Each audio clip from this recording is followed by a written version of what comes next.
Cuando entré al MIR, la sensación de desprotección e injusticia se fue modulando. Era una familia grande, nueva y con un objetivo de país. Más allá de ellos mismos, al ir con el grupo a distintas poblaciones muy pobres, me di cuenta que mucha gente no sabía leer ni escribir. Niños, ancianos y mujeres en situaciones mucho más precarias que la mía. Eso me dio motivo para hacerme fuerte y ayudar. Así conoció a Mariela y a Ana, que eran solo un año mayores que ella. Las dos venían de familias con situaciones económicas acomodadas. Sus padres eran dirigentes conocidos del Partido Socialista. Eran amigas, eran todas iguales. También conoció a su novio Juan Carlos. Dentro del proceso de formación en el MIR, le enseñaron de defensa personal, karate, la atraía, quería defenderse, era un tema íntimo.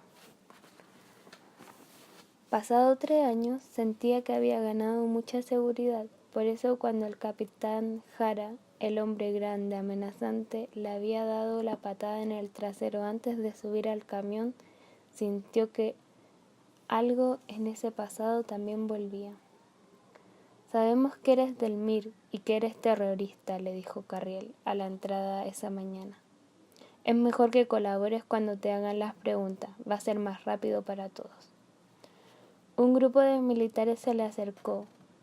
Una venda sobre los ojos la llevaban hacia el lugar en donde se suponía estaba la Fiscalía Militar. Ahí le iban a formular cargos arriba de un vehículo a la izquierda, derecho por una calle hasta detenerse, partir y volver a detenerse, un pasillo, escoltada, sentada sobre una silla en espera. Al lado de ella más gente, sentía las respiraciones, escuchó cuando llamaron a un hombre, se abrió la puerta a su lado, luego se cerró. Adentro empezaron las preguntas, se escuchaban los golpes de voz, garabatos, el caballero empezó a dar alaridos y luego un llanto. Se abrió la puerta y salió. Se fue hacia algún lado, acompañado de soldados. Ahí me empecé a preocupar.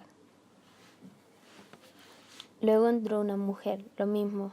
Las preguntas suaves, luego más fuertes, los gritos, los llantos, los insultos. Un hombre muy duro detrás de esa puerta presionaba a las personas hasta el límite. No tenía la menor idea de quién podría ser, pero parecía inclemente. Entonces recordó su compromiso con el silencio, el compañerismo, la palabra empeñada con su grupo. Pero también se vio sentada en esa silla, encapuchada, aún con el jumper puesto y totalmente sola, sin nadie, ni un amigo, ni su madre, ni siquiera su padre. Tampoco sabía dónde estaba. Era ella contra todos. Ahí debía poner en marcha todo lo que le habían enseñado sus profesores de la escuela de cuadros. Era la oportunidad para ver cuánto había aprendido y cuán fuerte me había hecho realmente. Una prueba de fuego. Prisionera, Olga Letelier escuchó la voz desde la puerta recién abierta. Yo soy, dijo, yo soy Olga Letelier. Sintió como se acercó el sujeto, la tomó de los brazos, avanzaron hacia el interior de una habitación. Tras ellos se acercó una puerta. Párese acá y no se saque la venda, dijo el hombre mientras le colocaba una especie de gorro de tela gruesa, que ajustó a la altura del cuello con un cordel. La tomó de nuevo, la llevó hacia una silla con abrazaderas, sentada. El hombre en silencio sintió una mano y un antebrazo que le apretaban con fuerza la silla. La estaban amarrando, las piernas también apretadas, no podía moverse hacia ningún lado. Tu nombre completo, dijo la voz del otro lado, con tono seco. Se sentía cerca, a la misma altura, de seguro sentado. Olga Letelier Carús. Dame los nombres de tus compañeros de partido en el MIR. No me los sé. ¿Cómo que no? Dijo el hombre, ahora en tono más golpeado. No los conozco porque adentro siempre nos manejamos con chapa. Yo iba a reuniones, pero nada más que eso. Es mentira, deja de mentir. Tú eres un extremista, una terrorista, eres del MIR, Frente de Estudiantes Revolucionarios. No, señor, yo jamás, de verdad que no, nunca he visto un arma. ¿Tú crees que somos huevones? ¿De verdad crees eso? No, señor, no creo eso. Estuvieron así, con lapsos de espera de como una hora y de nuevo a las preguntas, lo mismo que las armas, que los nombres. Y ella nada, no sabía nada, aunque había ido más allá de lo que ella esperaba, el interrogatorio era soportable. En ese momento llegó otro hombre, escuché cómo le hablaban, se refería a él con demasiado respeto, lo trataban de mi comandante, había devoción hacia él. Ese tipo se acercó hasta ella y comenzó a abrirle los botones de la camisa blanca colegial, el cuello y el pecho al descubierto. Una mano le tomó una pechuga, luego se alejó. Sintió miedo. El hombre siguió con calma. Tienes que hablar, tienes que decir quiénes son tus líderes. No sabía qué decir, alegar por el trato o qué. Ellos sabían que era parte del gobierno estudiantil, era difícil eludirlo y más encima de ese año estaba candidato a presidente. El hombre se acercó más y le habló con intimidad. Ya cabrita, dime la verdad. ¿Quiénes son tus líderes? Dímelo, que va a ser mejor. Yo de verdad no sé, señor. El hombre sacó algo, se lo puso en el pecho, cerca del cuello, un poco más abajo. Estaba frío, se lo apretó, tenía filo, terror y el grito. Dime, weona, dime quiénes son tus jefes, sus nombres, dónde viven, habla, maraca. Dio algunos nombres, el interrogador volvió a preguntarle acerca de sus padres. Sentía la sangre que le caía por el cuello. Estás mintiendo, no se llaman así, dijo la voz de nuevo. El cuchillo contra el pecho, rompiendo la piel. Aterrorizada, se convirtió en una niña de nuevo. Señor, se lo juro, lloraba. Le habían cortado, tenía una herida. Bajó entonces la intensidad como los soldados le decían, mi comandante. Luego asoció que se podía haber tratado del comandante del regimiento, Manuel Contreras. En febrero, probablemente a principios de febrero, me trasladaron a Tejas Verdes y estaba nuevamente incomunicada, en una celda que estaba en un grupo de cabañas que se habían construido bajo el presidente Allende como un lugar de veraneo para los trabajadores. El centro de torturas quedaba al otro lado de un puente, en el subterráneo de un edificio, donde habían celdas de cemento. Como siempre estaba encapuchada cuando me llevaban, no sé bien cómo era ese edificio. Tejas Verdes era el lugar donde entrenaban a los militares para ser torturadores, y ahí sufrí torturas brutales. Me forzaban a hacer actos sexuales con un perro que había sido entrenado para participar en torturas. Colocaban ratas adentro de mi vagina, y luego me daban choques con electricidad. Al recibir el choque, las ratas se desesperaban, y hundían sus garros en la carne de mi vagina. Se orinaban y defecaban en mi cuerpo, introduciéndome el virus toxoplasmosis. Los torturadores me violaron en muchas oportunidades y me tocaban sexualmente, insultándome y forzándome a tener sexo oral con ellos. Me cortaban con cuchillos. Una vez me cortaron las primeras capas del vientre con un cuchillo y perdí mucha sangre. También me cortaron las orejas, aún tengo las cicatrices. Otro método de tortura era que me amarraban mis brazos y pies, yo estando tendida sobre una mesa, y luego me estiraban los brazos y las piernas hasta que perdían la circulación. Muchas veces me torturaban sin interrogarme. Yo no sabía por qué me seguían torturando. Una vez fui torturada directamente por Manuel Contreras, a quien lo pude divisar porque la venda que cubría mis ojos estaba floja. Después lo reconocí en fotos. Él me torturó con otra mujer, una alemana que estaba presa, y quien a veces la torturaban conmigo porque pensaban que nos parecíamos y que quizás éramos hermanas. Ella era la mujer de Bautista Banchon. Contreras daba órdenes y supervisaba, pero también participaba directamente en las torturas. En esta sesión él me golpeó, me dio cachetazos y me insultó. En Tejas Verdes yo me puse muy débil y enferma. Mi vagina y útero estaban infectados y muy dañados por la tortura. Un sargento me traía paños y vinagre para que me tratara de curar. Una vez me dijeron que yo había tratado de suicidarme y me mostraron un cordel colgado del techo de mi celda, pero yo no tengo recuerdo de haberlo puesto ahí, y pienso que quizás ellos lo pusieron. A través de un pequeño hoyo de mi celda yo podía ver a quienes pasaban, a veces veía a mi hermano y a mi padre. A mí solo me veían los otros presos cuando los guardias me llevaban al baño. A M D también la habían trasladado a Tejas Verdes, pero no estaba incomunicada. Ella es testigo de que yo estaba en Tejas Verdes y probablemente vio la condición débil en la cual me encontraba. Yo también fui testigo de cómo torturaban a una mujer embarazada, que se llamaba Ana María.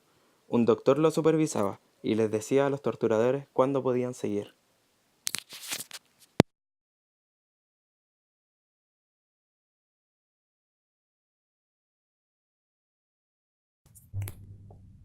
Me condujeron a una sala. Al entrar sentí mucho olor a sangre. Escuchaba individuos que hablaban bajo. Uno de ellos me desató las manos y me ordenó que me desnudara. Le dije que por favor no lo hiciera. Pero luego de forma violenta me desvistieron, dejándome solo una capucha puesta. Me pusieron en una especie de camilla amarrada de manos y pies. Con las piernas abiertas sentí una luz muy potente que casi me quemaba la piel. Escuché que estos individuos se reían. Luego un hombre comenzó a darme pequeños golpes con su pene sobre mi cuerpo. Me preguntó de qué porte me gustaba. Otro hombre escribía cosas en mi cuerpo con un lápiz pasta. Luego vino el interrogatorio. Enseguida ordenó que me pusieran corriente en los senos, vagina y rodillas. Luego de las descargas pararon un rato. Mientras sentía que hablaban entre ellos, nuevamente retomaron el interrogatorio. Esta vez me dijeron que me habían conectado a la máquina de la verdad. Por cada respuesta que daba sonaba un pito de esta máquina, por cuanto me decían que yo estaba mintiendo. El pito de este aparato se transformó en un infierno. Vinieron nuevamente los golpes y las descargas eléctricas. Cuando casi estaba inconsciente me levantaron la capucha hasta la nariz, me pusieron un vaso en la boca, haciéndome ingerir un líquido. No supe qué pasó conmigo hasta el día siguiente, que me devolvieron al campo de prisionero. En el campo fui recibida por el suboficial, que al verme comentó que si se diera vuelta la tortilla no querría que eso le pasara a su hija. Le pregunté qué me había pasado, pero enseguida llamó a las enfermeras militares. Sentía dolor en la vagina y en todo mi cuerpo. Estaba muy deteriorada sin poder defecar.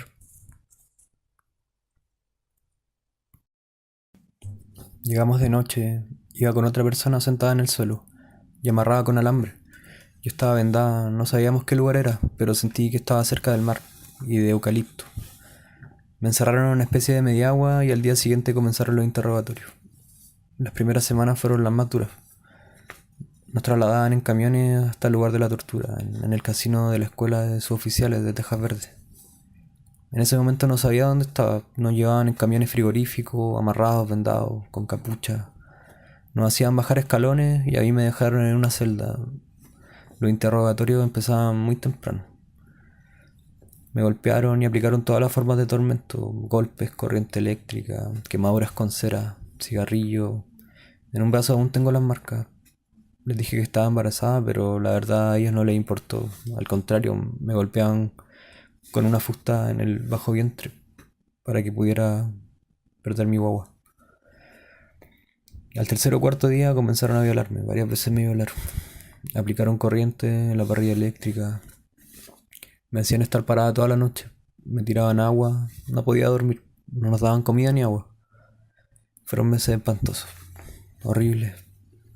Cuando volví a la caseta, al día siguiente llegó Rebeca Espinosa.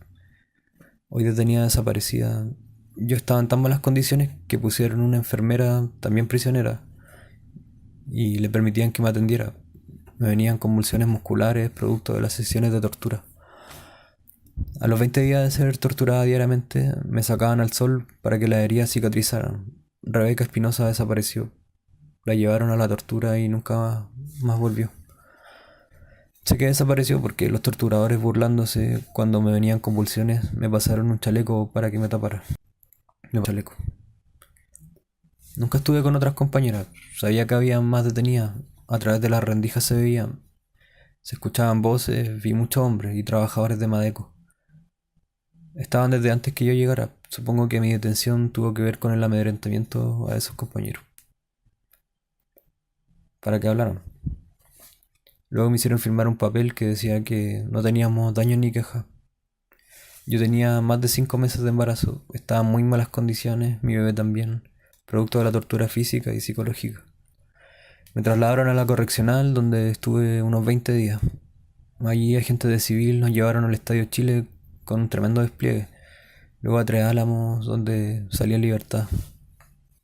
Mi casa siguió siendo allanada por los soldados de ingeniería de Tejas Verdes. A muchos los ubicaba. Pasados los días, luego de la última sesión cuando pude verle el rostro a sus torturadores, Anatolio sentía poco las piernas, estaban muy débiles. Comencé a creer que con este último tacazo en la espalda me habían fracturado una vértebra. El dolor crecía mientras permanecía boca abajo sobre los tablones de la media agua, sin luz, en la noche fría y los días calurosos y sin el cuidado de nadie. Otros habían estado ahí en el campo peor que él, como Ojeda, el chofer de Matías Núñez, con su espada quebrada por las torturas, sin poder defecar, paralizado. Compañeros idos, trastornados por las torturas, y perdidos, y otros muriendo ahí mismo sin ningún tipo de atención médica. Onofre Águila, por ejemplo, director del Partido Socialista, está en su cabaña con su hijo, Amador Arturo. Su recuerdo es que Amador comenzó a botar sangre por la boca, y él, desesperado, gritando que lo ayudaran, que se le estaba muriendo su propio hijo. Se lo llevaron al Hospital San Antonio, escenas de horror grabadas para siempre en su memoria. Cada día llegaban más. Muchos de ellos venían de Santiago y se iban derecho al sector de incomunicados para hombres y mujeres. Solo en el horario de patio se podía ver que estaban ahí. Para acogerlos se habían construido más cabañas. Los mismos prisioneros la habían hecho. Así y todo, estaban hacinados. A esa altura éramos más de 600. Al preso número 600 le decíamos el fiel 600. El número 503 también tenía un nombre de auto. Para todos era el Peyó. Había una gran rotación de prisioneros. Todos eran traídos y llevados en las camionetas de las pesqueras de Arauco. En el campo de prisioneros, él, el prisionero número 1, seguía quejándose por el dolor. El pinchazo en la espalda se transmitía al resto del cuerpo. Parálisis o menor movimiento. Desquiciado. Con el pasar de los días, ya ni siquiera tenía ganas de que lo sacaran al patio. Para el 30 de octubre los dolores ya lo tenían afiebrado. Uno de sus compañeros avisó al soldado de turno. Este seguramente a la enfermería y luego de un rato entró el doctor, el mismo que había estado presente en su sesión de tortura, Orvieto. Venía acompañado de un soldado y una enfermera. Me tomó de las axilas con ambos brazos y luego me levantó con fuerza. De pronto, sin avisar, me soltó bruscamente y caí contra el piso, alarido. El doctor miró a la enfermera y le sonrió. Lumbago de esfuerzo, le dijo, y se fueron. Al rato llegó un grupo de soldados que venía a buscarlo. Lo tomaron de los brazos y lo subieron a un camión. Todo el cambio rebotando con el dolor ahí, hasta el hospital de San Antonio. Sin capucha, arriba de una camilla boca abajo, avanzó por un pasillo largo, típico de hospital, sin ventanas, empujado por la misma enfermera a la que le había logrado verle el rostro en su última sesión de tortura. Quedó en un pasillo custodiado por ella junto al resto de los enfermeros, también dispuestos ahí, en espera de ser atendidos. Gente pasando, enfermeras, doctores, auxiliares, más pacientes, cada uno con su destino. Era extraño verse en ese lugar, si supieran qué andaba por él, por qué lo habían llevado ahí y qué clase de paciente era. En esa ocasión fue atendido por el doctor Osvaldo Fischer. Lo vio ahí mismo, sobre el pasillo. La enfermera se alejó por unos metros. Le preguntó de dónde venía y por qué estaba en esas condiciones. Tuvo que explicarle con cuidado y con susto. Era un detenido. Era por las torturas. El doctor lo miró y luego a la enfermera. La llamó y le dijo que el paciente estaba en muy malas condiciones. No lo podía dar de alta. La mujer asintió y se alejó. Unos minutos más tarde, el doctor Orvieto llegó con la intención de llevárselo de vuelta al regimiento. El doctor Fischer había permanecido cerca, pendiente de él. Nos vamos a Tejas Verdes, dijo Orvieto a Fischer cuando se acercó. Este paciente está mal. Corre riesgo vital, doctor, le respondió Fischer. Sí, pero venía solo para mitigar el dolor, dijo Orvieto con molestia. Está detenido, es un preso y tiene que volver ahora.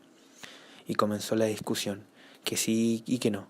Este paciente no se va, doctor. Voy a tener que pedir instrucciones, respondió Orvieto. Pídala entonces, dijo Fischer. Orvieto soltó la camilla y pareció de acuerdo. Está bien, que se quede aquí. Vamos a ver hasta cuándo. Hasta que se mejore, respondió Fischer. Orvieto lo miró con ira y se perdió entre la gente. Estaba a salvo. En ese momento me sentí tremendamente agradecido. 1, 2, 3 semanas estuvo ahí, sin levantarse, con una chata para deponer todas las necesidades, mejorando cada día un poco. Antes de iniciarse diciembre, La enfermera de turno llegó hasta los pies de su cama acompañando a la nueva enfermera jefe. Entonces le dijo: no tiene nada que hacer en contacto con el resto de la gente. Y se fue. Al poco rato llegó un auxiliar cargado con biombos. Puso uno a los pies de la cama, otro a su derecha y un tercero a otro lado. A partir de ese día solo pudo escuchar cuando venían las visitas. El resto del tiempo era de aislamiento. La incerteza de todos los episodios que habían quedado abiertos afuera antes de su caída. ¿Qué le harían? ¿Y su hija? La cabeza disparada. ¿Lo fusilarían de nuevo? ¿De verdad o de mentira? 2 semanas después apareció un doctor y se paró a su lado. Era cerca del mediodía. Con acento extranjero le explicó que venía a cerciorarse de su estado. Era parte de una delegación de las Naciones Unidas. Le confesó sus torturas. El doctor lo examinó y luego llamó a la enfermera para que le trajera un diagnóstico. El hombre leyó el papel y meneó la cabeza. La evidencia no corresponde con el diagnóstico de la ficha. Tienen que hacerle una radiografía. El doctor volvió a su habitación al poco rato con sus exámenes. Traía más gente, probablemente eran miembros de la delegación, todos a su lado rodeándolo. El doctor miraba las placas en el aire y se las mostró al resto. Eso es típico de una tortura, le dijo convencido como si hubiera obtenido un éxito. Esté tranquilo, le dijo luego, voy a volver. Esperar, contando los minutos y los segundos cuando se corrió el biombo otra vez, era cerca de las 8 de la noche. Una enfermera del hospital. El brazo. Inyección a la vena. A los pocos segundos comenzó a sentir sueño. Despertó con el ruido de los vehículos. Por la gran cantidad de congestión y la mezcla de sonidos lejanos y más cercanos, se dio cuenta que era Santiago. Trasladado a la cárcel pública, en la camilla, entrando al edificio, rejas abriéndose y cerrándose tras su paso. Hasta una celda lo dejaron en el piso, acostado, como un preso común. El ejército me había raptado, escondiéndose para que las Naciones Unidas no pudieran encontrarme. Aislado, sin ventanas, los techos altos. Un día entero sin medicamentos, sin poder dormir, esperando lo que viniera. Terminando la jornada, se abrió la puerta, era un gendarme, y le explicó que iba a ir al hospital de la penitenciaría, en calle Pedro Montt.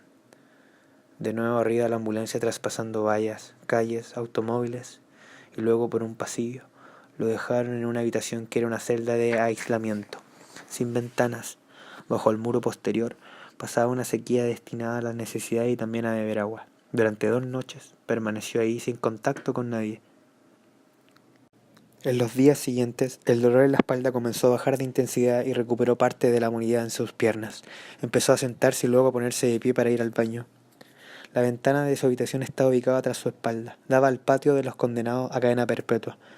Lo observaba a veces, descansando en medio de la nada, con el pelo largo, la barba crecida, ermitaños, cazando palomas y tratando de agarrarlas del piso o de algún techo, para obviamente comérselas. Se veían como desquiciados. Los comparaba conmigo y pensaba que de todas formas ellos estaban mejor que yo, por lo menos sabían su futuro. Nadie en la penitenciaría lo conocía, ni sabía por qué estaba ahí. Todos los días nuevos gendarmes le preguntaban lo mismo. ¿Y vos qué hacías acá? Me mandaron para acá, contestaba. ¿Y de dónde, weón? De San Antonio. ¿Y por qué estáis acá? ¿Y hasta cuándo? El 22 de diciembre lo mandaron de vuelta a San Antonio. Todo el recorrido de nuevo. Arriba de la ambulancia, el viaje largo hasta el puerto. Incomunicado. Le preguntó a un gendarme ahí. ¿Qué se veía afable? ¿Cree que me maten? El hombre lo miró. No se preocupe, le dijo. A los que matan le ponen antes de una pechera y una mordaza en la boca. Ese mismo día un grupo de soldados, hombres de tejas verdes, los mismos que sacaban a los detenidos de la cárcel para llevarlo al regimiento y de ahí a las torturas, llegó hasta su habitación. Venían con una pechera y una mordaza. Sintió horror. Se lo cazaron y luego uno de ellos cruzó la mordaza sobre su boca y la cerró tras su nuca. La muerte volviendo, la angustia de irse para siempre y al mismo tiempo las ganas, ahora sí, más fuertes que nunca. Pasó toda la noche esperando. A la mañana siguiente le pusieron una capucha y a la camioneta, solo. El mar cerca, dando vueltas, avanzando. La verdad es que haciendo el recorrido se dio cuenta que ya no le importaba tanto. Insultos por todos lados antes de bajar, de pie, con suerte sosteniéndose. Preparen, apunten, fuego. Y la balacera. Nada, después de un instante seguía vivo. A pesar de todo aún no le llegaba la hora. de vuelta a la cárcel de San Antonio un par de días incomunicado y luego libre de aplática podía caminar un poco con las muletas, así que salió al patio. El encuentro con sus compañeros de partido, presos ahí también, todos maltratados, adaptarse y comenzar a convivir adentro de la cárcel. ¿Qué más podía pasarle?